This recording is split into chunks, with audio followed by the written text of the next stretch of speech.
சரி, நம்ம அந்த டாபிக்கு போக வேணாம். ஆம்பளைங்க கையில் கொடுத்தா குழந்தை விளங்காது அப்படிங்கிறது இடத்தால நம்மளே ஏற்றுக்கிறோம்.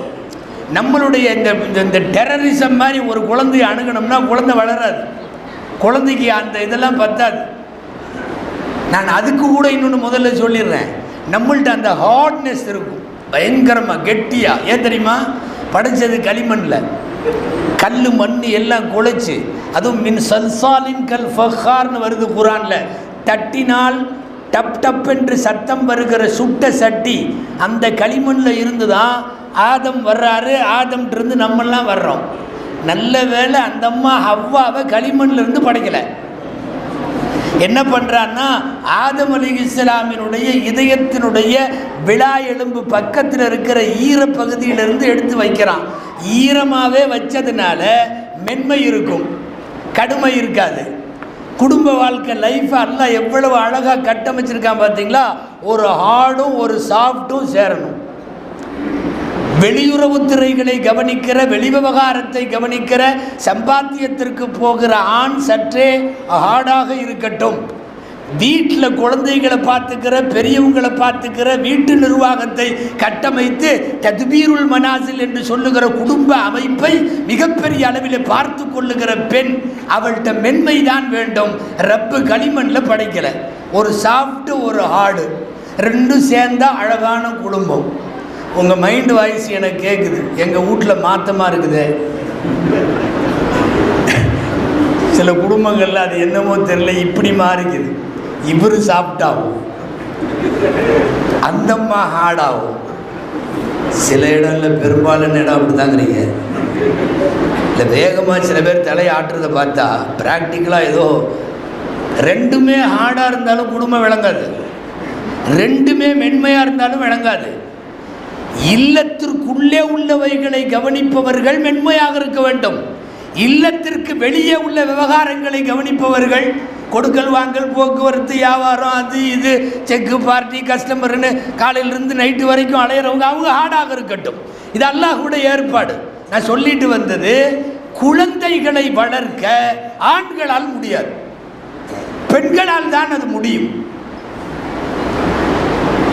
இந்த எலிமெண்ட்ரி ஸ்கூலு, கான்வென்ட்ரி ஸ்கூல் பூரா, நர்சரியில் பூரா டீச்சர் போடுற காரணம் அதுதான்.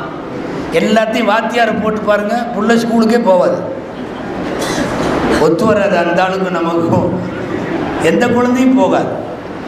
அது அது அது அந்த பெண்ணினத்திற்கு என்று ரப்பு வைத்திருப்பது. இதுதான் ஹதீஸில் இந்த நர்மி, இந்த மென்மை, இந்த குழந்தைகளை எல்லாம் ஹேண்டில் பண்ணுகிற அற்புதமான கலை இது பெண்களிடத்தில் இருக்கிறது. இதைத்தான் நபிகள் ஸல்லல்லாஹு அலைஹி வஸல்லம் கோணலான விழா எலும்பிலிருந்து படைக்கப்பட்டாலுமாங்க. கோணல் என்பது மைனஸ் பாயிண்ட் அல்ல, அது பிளஸ் பாயிண்ட். கோணல் என்பது பெண்ணுக்கான பெரிய தகுதி. நேராக இருக்கிறது ஹார்டாக இருக்கும். இவள் வளைந்து கொடுப்பாள் என்று அர்த்தம், நெளிந்து கொடுப்பாள் என்று அர்த்தம். யாரோடும் அணுகுகிற போது இவள் மென்மையாக இருப்பாள் என்று அர்த்தம். பெண்களுக்கு அல்லாஹ் கொடுத்தது. அதனால் நீங்கள் நம்ம ஸ்கூலில் பூரா வாத்தியாரை போட்டு பாருங்களேன், சின்ன சின்ன குழந்தைகள் எல்லாம் கொண்டு போய் விடுங்களேன், தூக்குறப்பவே இப்படி தான் காதை பிடிச்சி தூக்குவார் வாத்தியார். நம்ம கணவன்மார்களே நிறைய பேர் அப்படித்தானே தூக்குறோம். அன்பாக கொஞ்சம் மாதிரியே இல்லை, வரும்போதே அப்படி சட்டையில் அவனை பின்னாடி பிடிச்சி இப்படி தூக்கிட்டு வருவான். இன்னமும் குர்பானி கிடவ இழுத்துட்டு வர்ற மாதிரி. வேடிக்கையாக சொன்னார் ஒரு ஆலிச்சா, வீட்டுக்குள்ளே ஃப்ரெண்டோடு வந்தானா, இப்படி குழந்தைய கொத்தா தூக்கியிருக்கான். ஃப்ரெண்டு கேட்டிருக்கான், யார்? நம்ம பையனா. என்ன பேர்? சனியன். அவன் அவ்வளோ சலிச்சுக்கிட்டு சொன்னானாமா சனியன். உள்ளே இருந்து அந்த அம்மா சவுண்ட் விட்டுருக்குது. ஏங்க வந்தவர் உங்கள் பேரை கேட்கல, பையன் பேர் கேட்டார். இல்லை தேவையா இது? குழந்தைகளை கொஞ்சம் அவங்கள்ட்ட ஹேண்டில் பண்ணுறது தாய்மார்கள். திடீர்னு நம்ம புள்ள டீச்சர் ஆயிரும், வீட்லேயே டீச்சர் ஆயிரும், போர்டு வச்சுட்டு குச்சி தூக்கிட்டு ஸ்டூடெண்ட்டாக மாறி உட்காரணும். இந்த உட்கார்ற தன்மை, பொறுமை பொம்பளைகளுக்கு இருக்கும். நம்மெல்லாம் உட்கார போர்டை கிழிச்சு போட்டு வெளியே போயிடுவோம். முடியாது, ஆண்களால் இதை செய்ய முடியாது. ஹதரத் முஆவியா ரலியல்லாஹு அன்ஹு சொல்லுகிறார்கள், அதே மாதிரி தான் وَلَنَدْبَ عَلَى الْمَرْضَى பேஷண்ட்டுகளை பார்த்துக்கிறதுக்கு, நோயாளிகளை பார்த்து கொள்ள அவர்களாலே தான் முடியும் என்கிறார்கள். மிமித்திலிகின் அவர்களை போல முடியாது என்கிறார்கள். ஒரு பெட் ரிட்டன் பேஷண்ட்டு, பெட்லேயே எல்லாம் போகிறாங்க, படுத்துட்டாங்க, ஒன்றும் போக முடியாது, அவங்களால பாத்ரூமுக்கு கூட போக முடியாது, எல்லாமே பெட்டு தான். ஒரு ஆம்பளைட்ட இப்படி ஒரு பேஷண்ட்டை கையில் கொடுத்து நீ பார்த்துக்கோன்னா 2 நாள் 3 நாள் முடியாது, அந்த பொறுமை பத்தாது. ஆனால் இதே தாய் சமுதாயம் பார்த்திருக்கிறார்கள் மாசக்கணக்கில், வருஷக்கணக்கில். இப்போது தானே மருத்துவர்கள் வாதத்திற்கெல்லாம் ஓரளவு குணமாக்குகிறார்கள். ஒரு காலத்தில் வாதம் வந்தால் ஒரு பக்கம் அடித்தால் கடைசி வரை படுத்திருந்து மௌத்தா போகிறது தானே.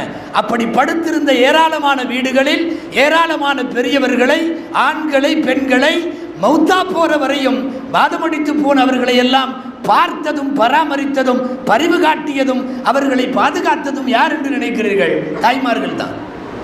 நம்மளுக்கு அதெல்லாம் முடியாது. இப்போ புரியுதா ஆஸ்பத்திரிகளில் பூரா ஏன் நர்ஸு வைக்கிறாங்கன்னு? நர்ஸ் இருந்தால் தான் சரியாக வரும். நீங்கள் நர்ஸை பூரா தூக்கிட்டு எல்லாம் கம்பவுண்டராக போடுங்க, டாக்டர்கள்லாம் இருக்காங்க, பூரா நர்ஸை எடுத்துட்டு ஆஸ்பத்திரியில் பூரா கம்பவுண்டராக போட்டிங்கன்னா நிறைய பேர் டிஸ்சார்ஜே ஆக மாட்டான். பின்னாடி வழியாக ஆம்புலன்ஸ் வந்து அப்படியே போயிடும்.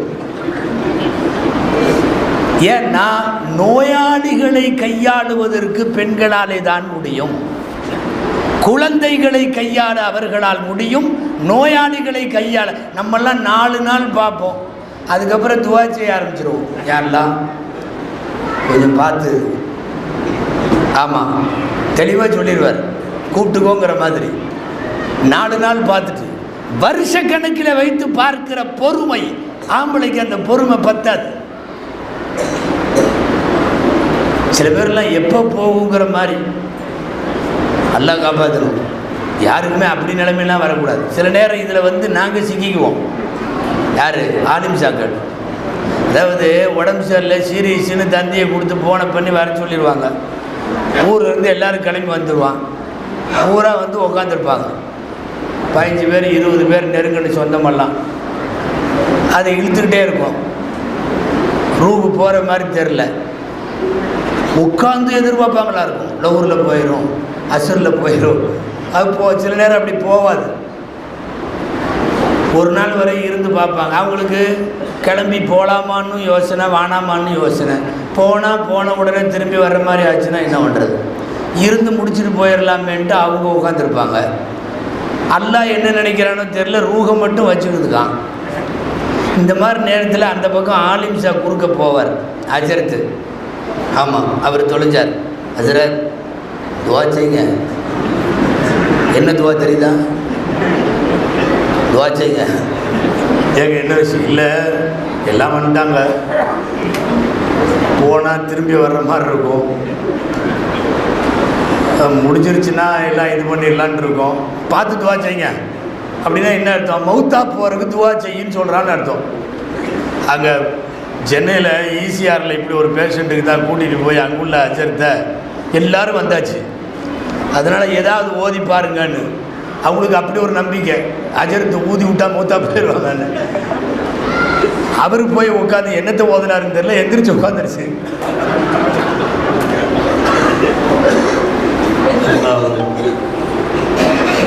அன்பிற்குரியவர்களை, நான் சொல்லிக் கொண்டிருப்பது தாய்மார்கள் மாத்திரம்தான் குடும்பத்தில் சில விஷயங்களை கையாள முடியும், ஆம்பளையினால் முடியாது. தெரிந்தே படைத்திருக்கிறான் ரப்புல் ஆலமீன். வீட்டு நிர்வாகம் யாரிடம் இருக்க வேண்டும், வெளி நிர்வாகம் யாரிடம் இருக்க வேண்டும், ரெண்டுமே. அதே போலத்தான் வலா அத்தஃப அலல் கபீர், பேஷண்ட்டுகளை அல்ல, பெரியவர்களை பராமரிக்குதல், பெரியவர்களை கண்காணிக்குதல்.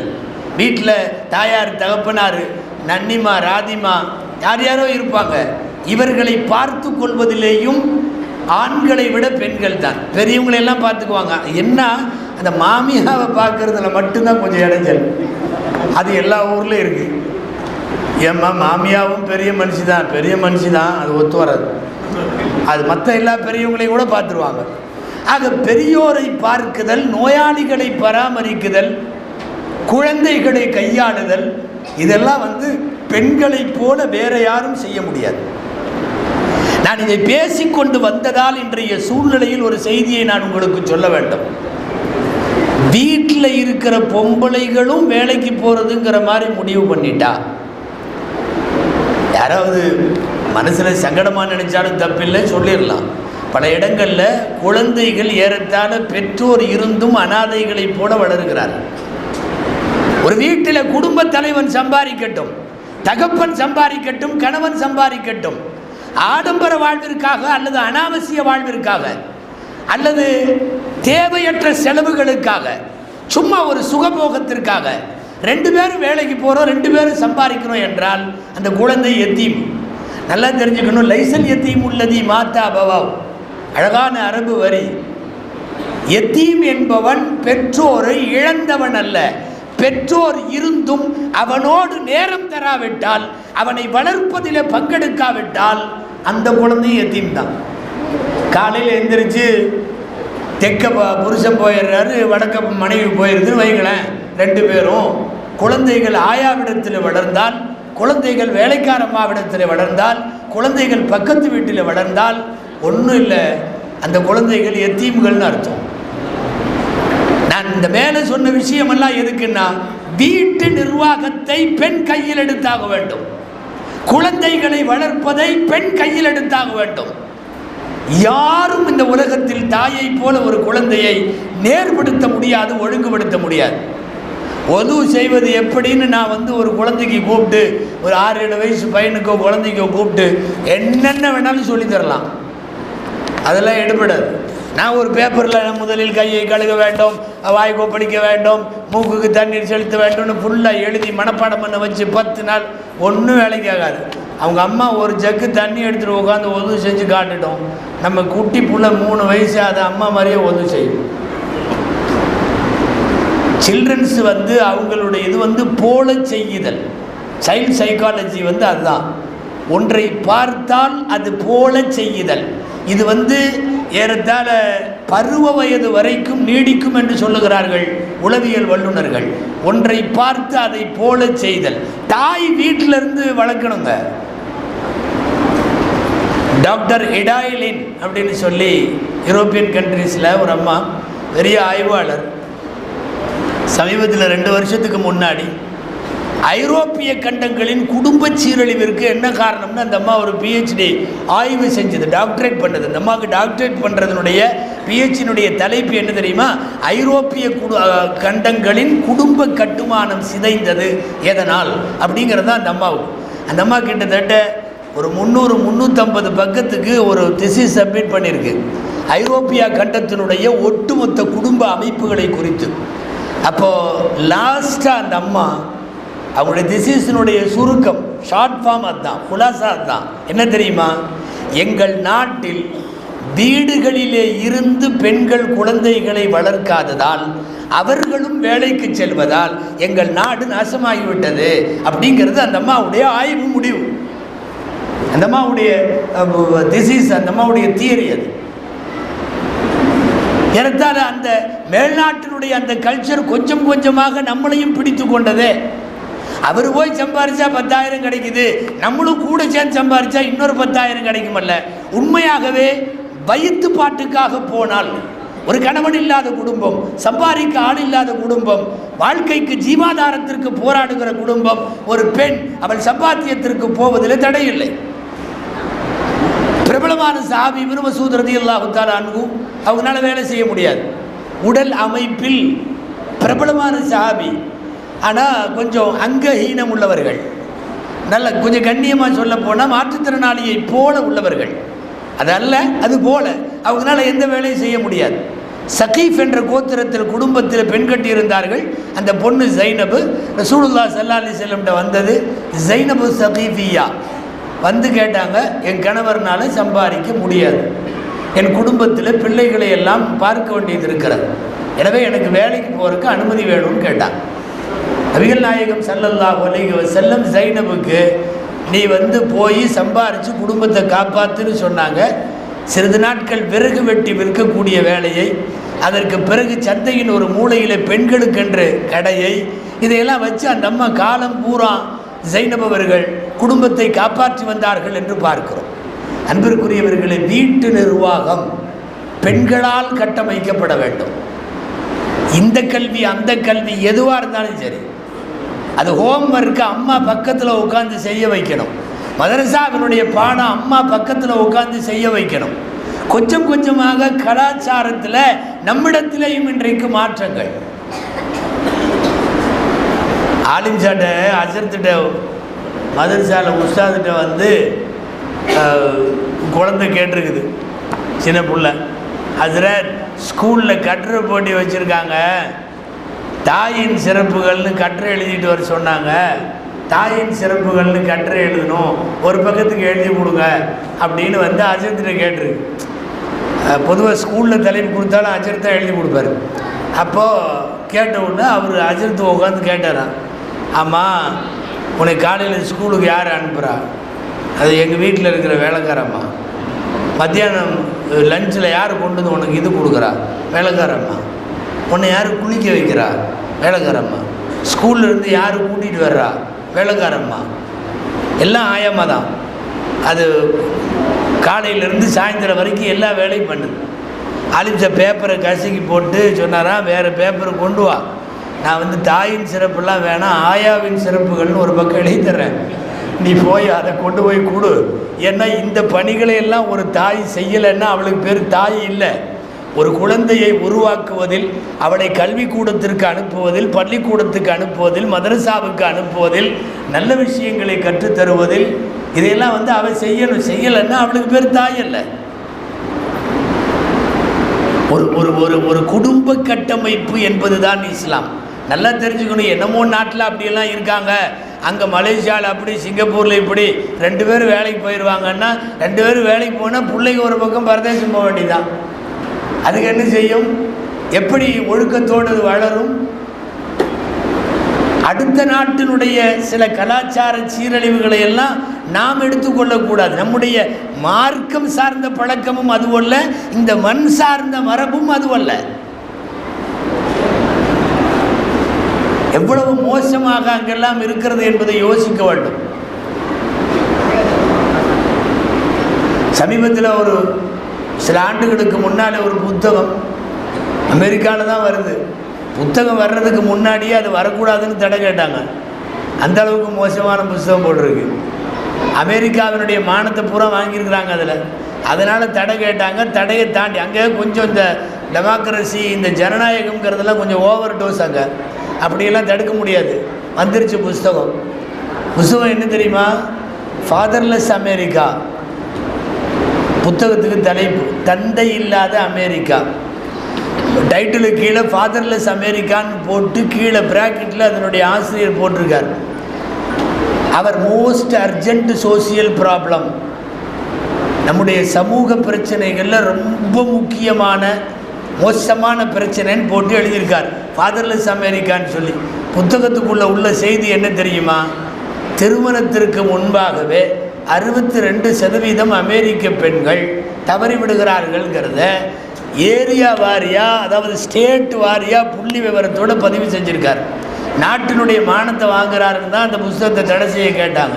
நான் சொல்ல வருவது, எந்த நாட்டிலோ எப்படியோ இருக்கலாம், எந்த மார்க்கத்திலோ எந்த மதத்திலோ எப்படியோ இருக்கலாம், தீனுல் இஸ்லாத்தை பொறுத்தவரை அல்லாஹ் அழகான குடும்ப கட்டமைப்பை ஏற்பாடு செய்திருக்கிறார். பெண்கள் இருந்து பார்க்கும் பணிகள் இது, ஆண்கள் செய்ய வேண்டிய பணிகள் இது. இப்போ குடும்பத்தை பார்க்கிற, குழந்தைகளை வளர்க்கிற, பெரியவர்களை பார்க்கிற, நோயாளிகளை பராமரிக்கிற, பரிவு காட்டுகிற பெண்களுக்கு அவங்க படித்தது போதும், கூட மிக முக்கியமாக கட்டாயமாக வாஜிபா நீங்கள் குரானை ஹதீஸையும் கொடுக்கணும். அதற்காகத்தான் நிஸ்வான் மதரசாக்கள். குரானை ஹதீஸை கண்டிப்பாக கொடுக்கணும். குறைந்தபட்சம் ஒரு கணவனுடைய ரைட்ஸு, அவருடைய உரிமை என்ன, கடமை என்ன, நாம் என்ன செய்யணும், இதையெல்லாம் அந்த பெண்களுக்கு சொல்லிக் கொடுக்கணுமா இல்லையா? குறிப்பாக இந்த காலத்தில் அது ரொம்ப செல்லமாக பிள்ளைகளை வளர்க்குற ஒரு சூழ்நிலையில் ரொம்ப கட்டாயம், ரொம்ப கட்டாயம். ஆச்சரியமாக ஒரு ஒரு ஒரு 10-50 வருஷத்துக்கு முன்னாடி நம்ம வீட்டில் பெண்களை எப்படி வளர்த்தாங்களோ இன்றைக்கி நாம் அப்படி வளர்க்கலை. இன்றைக்கி நம்மளுடைய பெண் பிள்ளைகள் தான் வீட்டில் எஜமானிகள். அது என்ன சொன்னாலும் நடக்கும். அம்மாவும் கேட்கும், அத்தாவும் கேட்கும். புள்ள தான் ஆர்டர் போடும், இன்றைக்கி இதை வாங்கிட்டு வா, இன்றைக்கி இதை செய். ஆக லக்ஸரி லைஃப்பில் நம்மை வருத்தி கொண்டு குழந்தைக்கு கொடுக்கிறோம் என்ற பெயரில் உச்சகட்ட செல்லம் கொடுக்கிறார்கள். மோசமான பின்விளைவு இது. இன்னைக்கு பெருகி வரக்கூடிய தலாக்குகளுக்கு காரணமும் அதுதான்.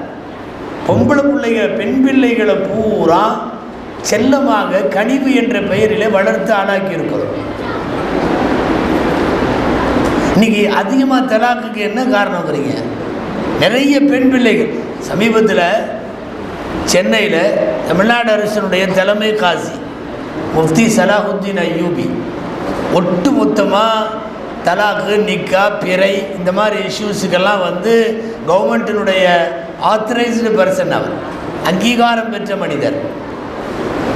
சமீபத்தில் ஒரு நிக்கா குறித்த கருத்தரங்கு ஒன்றத்தில் பேசும்போது, அதாவது பெருகி வரும் தலாக்குகளை கட்டுப்படுத்துவது எப்படின்னு அவர் தலைமையில் நடந்த விழாவில் பேசும்போது அவர் சொல்கிறார், 2000 வரை நான் என்னுடைய வாழ்க்கையில் எக்கச்சக்கமாக தலாக்குகளை பார்த்தேன்.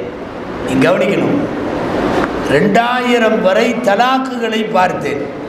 2000க்கு பின்னால் இந்த 20 வருஷமாக நான் அதிகமாக ஹுலாவை பார்க்கிறேன்.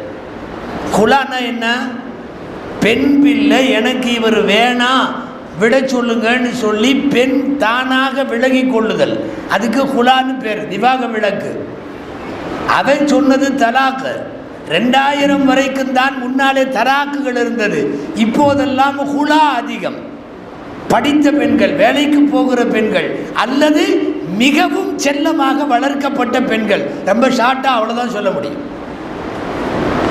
படிப்பை தவறென்று சொல்லலை, ஆனால் அதை ஒட்டி இன்றைய பெற்றோர்களால் ரொம்ப செல்லம் கொடுத்து வளர்க்கப்படுகிற பெற்றோர்களுடைய சூழ்நிலையில் இன்றைக்கி ஒவ்வொரு ஜமாத்துலேயும் இவ்வளோ பெருசு உட்காந்துருக்கு ஃபைலு. என்னன்னா, தலாக்கு கேட்டு, ஹுலா கேட்டு விண்ணப்பம். அல்லாஹ் படித்தது நாமளா இல்லை நம்ம நன்னிமா, ராதிமா, நன்னா, ராதாவெல்லாம் படித்தாங்க. நம்ம சொல்கிறோம் அவங்களாம் படிக்கலை, பூரா 3ஆம் வகுப்பு, 5ஆப்பு, 6ஆப்பு அப்படிங்கிற மாதிரிலாம் சொல்கிறோம். அவங்கெல்லாம் 60 வருஷம் 70 வருஷம் அற்புதமான குடும்ப வாழ்க்கை வாழ்ந்தார்கள். ஒரு ஒரு ஒரு ஒரு அட்ஜஸ்ட்மெண்ட் மனோபாவத்திலே வாழ்ந்தார்கள். இன்றைக்கி அனுசரணை மனப்பான்மை 10% கூட கிடையாது. 10% கூட இல்லை. அவளுக்கு பிடிச்ச மாதிரி 2 நாள் சாப்பாடு இல்லைன்னா அப்பாவுக்கு ஃபோன் பண்ணுறா, அத்தாவுக்கு ஒத்து வரல, நாக்கெல்லாம் செத்து போச்சு, நீ கூட்டிகிட்டு போ. இந்த லூசும் போய் கூப்பிட போகுது. விளக்குமா? இல்லை, நாம் BA, MA, PhD, BTech, MTech என்ன இளவெல்லாமல் படித்து முடிக்கிறோமல்ல இந்த ஜென்ரேஷனில்.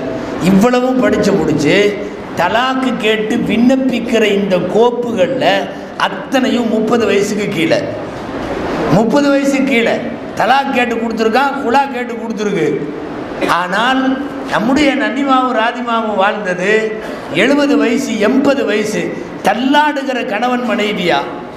உண்மையாக சொல்லுங்கள், கல்வியாளர்கள் அவங்களாம் நம்மளாம் பட்டம் மட்டும்தான் வாங்கியிருக்கோம். நம்ம அவங்களுக்கு இருந்த இங்கிதம், அவங்கள்ட்ட இருந்த அனுசரணை, அவங்கள்ட்ட இருந்த ஒத்துப்போகிற மனப்பான்மை, அட்ஜஸ்ட்மெண்ட் மென்டாலிட்டி இல்லவே இல்லை நம்மள்ட்ட. நீங்கள் சொன்ன நம்புவீங்களான்னு தெரியல, சென்னையில் ஒரு குடும்ப பிரச்சனை.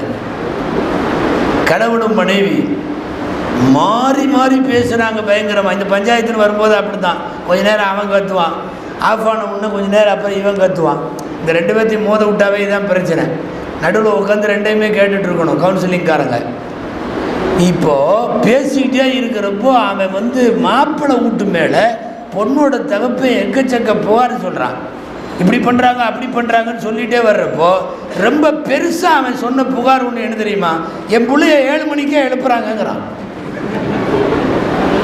பொய்யெல்லாம் இல்லை, அதாவது கற்பனை கலந்தெல்லாம் சொல்லலை, ஃபேக்ட், உண்மை தான். என் பிள்ளை 7 மணிக்கு எந்திரிக்கிறதுங்கிறது எனக்கு பெரிய சங்கடமாக இருக்குமானால் நான் ஒரு தகப்பனான்னு கேட்குறேன். அல்லாஹ் எனக்கு பிள்ளையை கொடுத்துருக்கான். அவள் 7 மணிக்கு எந்திரிக்கலைன்னா உன் குடும்பத்துக்கு அல்ல, எந்த குடும்பத்துக்கும் அவள் தகுதி இல்லாதவள் தானே. அதாவது மிதமிஞ்சிய அடிப்படையில் இன்றைக்கு செல்லம் கொடுத்து வளர்க்கப்படுகிற குழந்தைகள் மூலமாக பெரிய ஆபத்தை இன்றைக்கு நம்முடைய குடும்பவியல், நம்முடைய இந்த இந்த இந்த குடும்ப கட்டமைப்பு, நம்ம மார்க்கம் ஃபேமிலி ஓரியன்ட் ரிலீஜியன்னு சொல்லுவோம். குடும்பம் சார்ந்த மார்க்கம். தனியாக வாழ்கிறதையெல்லாம் யாரையும் ஊக்குவிக்கலை இந்த மார்க்கம். குடும்பத்தோடு வாழ், குழந்தை குட்டிகளோடு வாழ், கூட்டுறவாக வாழ், உறவுகளோடு சேர்ந்து வாழ். இதெல்லாம் சிதைந்து போகிறது. அதற்காகத்தான் சொல்லுகிறோம், நிஸ்வான் போன்றவைகளின் வழியாக குர்ஆன் ஹதீஸை எல்லாம் கொடுத்து அவர்களை நன்றாக உருவாக்க வேண்டிய பொறுப்பு நமக்கு உண்டு. எக்கச்சக்கமான தலாக்குகள், ஆன்லைன் அடிமைத்தனம் பெண்கள்கிட்ட ரொம்ப அதிகமாக இருக்கிறது. 2 மணி வரையும் ஃபேஸ்புக்கில் ஒரு பொண்ணு இருந்தால் எப்படி மறுநாள் அந்த குடும்பத்தினுடைய நிகழ்ச்சி நிரல் எப்படி போகும்? என்ன டைம் டேபிள் அது? அதுலேயும் சில நேரம் பொருத்தமில்லாமல் ரெண்டும் சேர்ந்துடும். பொண்ணு அது பார்த்தா என்னமோ படித்து முடிச்சு அது பிஎஸ்சி ஃபேஷன் டெக்னாலஜி, இல்லைன்னா அது பாட்டில் பிஇ ஆர்கிடெக்ட் என்னென்னமோ படித்து முடிச்சிருக்கோம். இவர் நம்மளும் 9ஆம் கிளாஸ். ராத்திரியில் அது உட்காந்து இப்படி இப்படி இப்படி இப்படிங்குது வேக வேகமாக. இதில் மொபைலில் இவன் எட்டி எட்டி பார்ப்பான். ஏன்னா இவனுக்கு அதிகபட்சமாக ஃபோனில் அந்த பச்சை பட்டன் சேவ் பட்டன் மட்டும்தான் தெரியும், வேறு எதுவும் தெரியாது. பேசலாம், கட் பண்ணலாம், எட்டி எட்டி பார்ப்பான். என்ன ஃபேஸ்புக். இப்போ என்ன பண்ணிகிட்ருக்க? நான் ஃப்ரெண்ட்ஸு கூட சாட் பண்ணுறேன். ஃப்ரெண்ட்ஸா? உனக்கா? அவன் என்னமோ ஆகி யாருன்னு 300 பேர் இருக்காங்க ஃபேஸ்புக் ஃப்ரெண்ட்ஸ். என்ன 2 பேராக இருப்பான், 300 பேர். அடி பாவி, உனக்கு 300 ஃப்ரெண்டா? அவன் எங்கெங்கேயோ போயிடுறான். அவன் மறுநாளே வந்துடுறான் அங்கே ஆஃபீஸுக்கு. என் பொண்டாட்டிக்கு 300 ஃப்ரெண்ட்ஸ் இருக்காங்க, அது இன்றைக்கி எல்லா பக்கம் இருக்குது போ. அல்லது சில நேரம் அது ஒன்றும் படிக்காமல் கிராமத்து பிள்ளையாக இருக்கும், இவன் படித்தவனாக இருப்பான். இதே கதை தான்.